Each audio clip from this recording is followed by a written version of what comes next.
ভালোবাসার গল্প। একটা ছেলে আর একটা মেয়ে, দুজন দুজনকেই ভীষণ ভালোবাসত। তাদের সেই ভালোবাসা ছিল পৃথিবীর সবথেকে পবিত্র অনুভূতির মতো।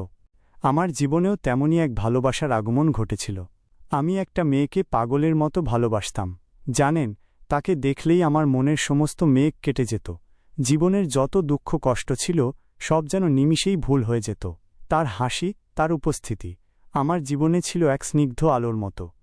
আমার কাছে সে শুধু আমার ভালোবাসা ছিল না, সে ছিল আমার জীবনের প্রতিটা নিঃশ্বাস, আমার ভবিষ্যতের স্বপ্ন, আমার সব কিছু। তাই একদিন আমি স্থির করলাম, এই মানুষটিকে আমি আমার জীবনসঙ্গী করব। আমি চাইলাম আমাদের এই সম্পর্ক যেন ক্ষণিকের না হয়, বরং আমরা যেন সারা জীবন একে অপরের হাত ধরে পথ চলতে পারি। সে যেন আমার পাশে থাকে, আর আমি যেন তার ঢাল হয়ে সমস্ত প্রতিকূলতা থেকে তাকে রক্ষা করতে পারি। আমার মনের ভেতরে তখন একটাই প্রার্থনা ছিল। আমি আল্লাহর কাছে 2 হাত তুলে দোয়া করতাম, হে আল্লাহ, আমার জীবনে আর কোনো চাওয়া নেই। ধন সম্পদ, খ্যাতি, এসবের কোনো মূল্য নেই আমার কাছে। শুধু এই মেয়েটিকে আমার জীবনসঙ্গী হিসেবে আমার জীবনে স্থান করে দাও।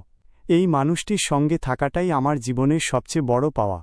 আমার দিন কাটত কেবল তার চিন্তায়।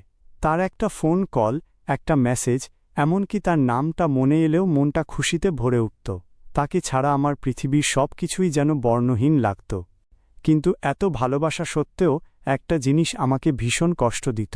আমি কিছুতেই সাহস করে তাকে ভালোবাসার কথাটা বলতে পারছিলাম না। একটাই টেনশন কাজ করত, কিভাবে তাকে জানাবো আমার মনের গহীনে লুকিয়ে থাকা এই গভীর অনুভূতির কথা। দিনের পর দিন এই দ্বিধায় কাটানোর পর একদিন ভাবলাম, আর নয়, যা হবার হবে। তাকে সরাসরি বলেই দেব আমার হৃদয় জুড়ে সে কী স্থান দখল করে আছে। কিন্তু পরক্ষণেই আবার ভয় হতো, যদি সে আমার এই সরল ভালোবাসা গ্রহণ না করে, যদি সে আমাকে প্রত্যাখ্যান করে, তাহলে তো যতটুকু কথা আজ হচ্ছে, কাল থেকে সেই সামান্য কথোপকথনটুকুও বন্ধ হয়ে যাবে। এই ভেবে বারবার আমি পিছিয়ে আসতাম। বহু রাত নির্ঘুম কাটল, অনেক সাহস আর মানসিক প্রস্তুতি নিলাম। অবশেষে একদিন আমি নিজের সঙ্গে জেদ করলাম, আজকে আর পিছপা হব না। যা পরিণতি হয় হোক, আজ তাকে আমি আমার মনের সব কথা বলে দেবই।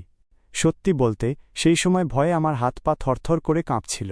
মনে হচ্ছিল যেন একটা কঠিন পরীক্ষা দিতে যাচ্ছি।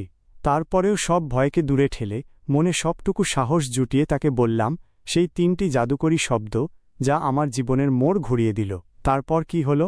সে কি আমার ভালোবাসাকে গ্রহণ করল, নাকি আমাদের গল্পটা মাঝপথেই থেমে গেল? জানতে হলে চোখ রাখুন আমাদের নেক্সট ভিডিওতে।